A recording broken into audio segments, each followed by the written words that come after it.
Okay, here is Rhino making the claim about the tricep and the press.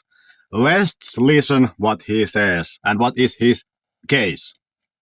So, as an average press enjoyer myself, I can tell you that the tricep is not heavily used in the press itself, or at least I don't use it personally, just because you cannot generate enough force with your tricep to effectively use it in a press against an opponent, especially if your tricep is stretched out maximally, like you can see right here.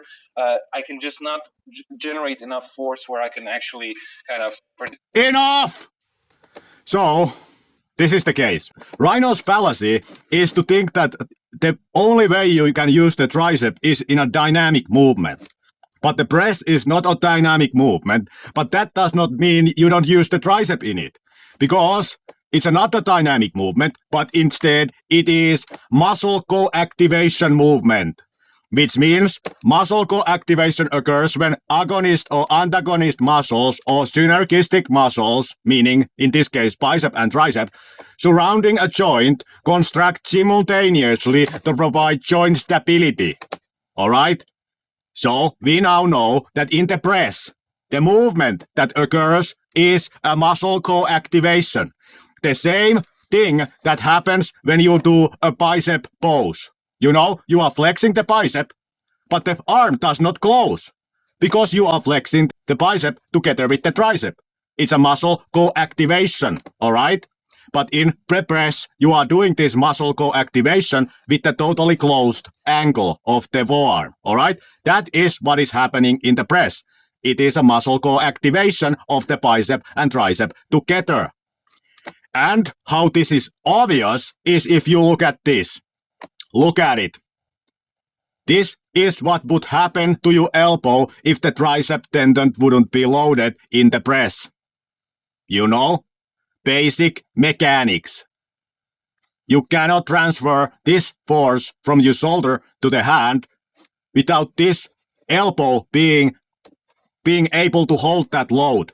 And only way it can strengthen its ability to hold that load if the tricep tendon is under loading, which means that the tricep needs to be loaded in the press to prevent the elbow from breaking. Now think about this. Do you think a person who can squat 80 kilos can just put 300 kilos on their back and stay on this lowest position? You think nothing will happen to them because it's just hamstring and calves pressing against each other. Is that what you believe? This is exactly what is happening in the press. Obviously, if you put 300 kilos on somebody's back when they can just squat 80 kilos, knees will blow out. You know? The same thing. If your tricep muscle is weak and you try to execute a super heavy press, this is what is going to happen or trying to happen. And if the tricep tendon is not strengthened to prevent this, you will injure the tricep tendon. And from the tendon strength video, we already know that muscle strength and tendon strength are synergistic, meaning that they go together. When the muscle strengthens, the tendon strengthens, alright? And it just happens to be that all these guys who are pretty good at the press have crazy tricep strength. Kamil Plionski, dipping 200 kilos total, benching 180 kilos top bench, alright? Crazy strong tricep. Richard Lupkes, dipping 277 kilos. Super strong triceps.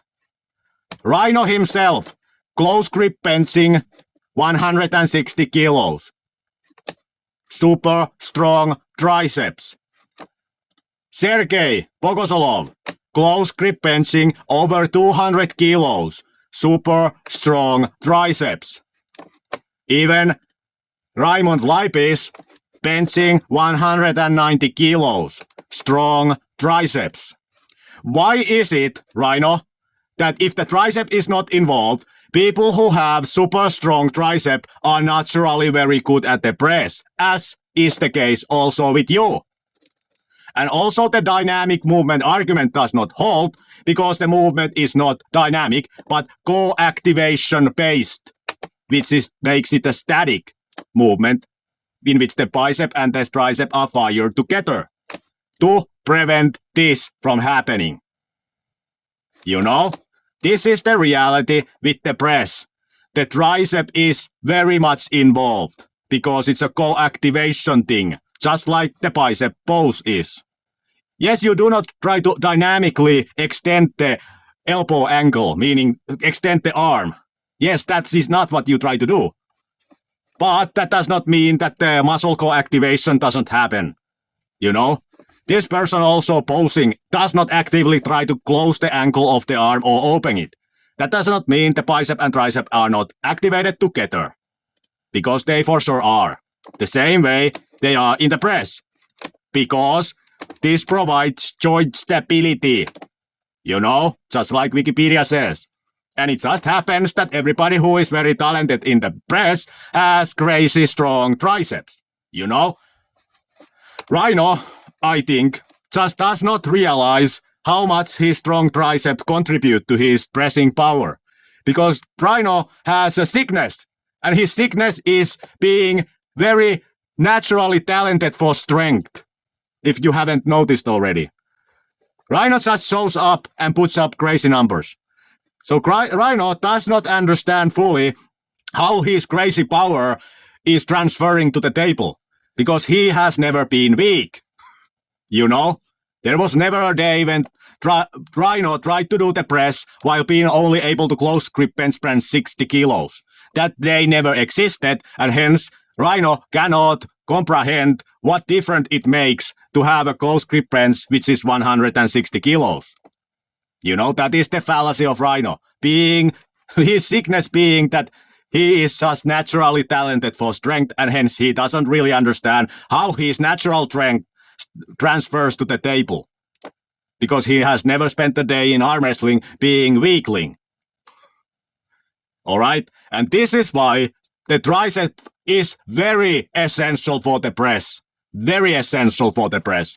Because who in their right mind would say that just holding this weight in this position wouldn't require tendon strength here? Who in their right mind would say that? Who in their right mind would say that the lowest position doesn't require squat strength because it's just hamstring pressing against the calf? Yes, the hamstring is pressing against the calf, but if this tendon cannot hold the pressure, the same thing happens in this squatting than happens with your elbow, meaning this. And obviously they don't need to separate for the tricep tendon to be injured. You will stop the movement when you feel enough pain. But the reason you feel enough pain is because the tricep tendon is too weak. And the tricep tendon is too weak because the tricep is too weak. Because tendon strength and muscle strength are synergistic, meaning that they grow together. And therefore, if you really want to build your pressing power, you need to get a stronger tricep. You know, if you wanna be able to do a press like Rhino does, you need to be able to do the things with your tricep Rhino can do with his triceps. Alright? That's where Rhino gets strong tricep tendon, from the tricep strength. Yes, he is naturally talented for the strength, though he doesn't need to that much build for it. He just shows up and weights are humiliated, but that doesn't mean when you show up, weights are humiliated. You need to work for it. You need to put time into building strong triceps.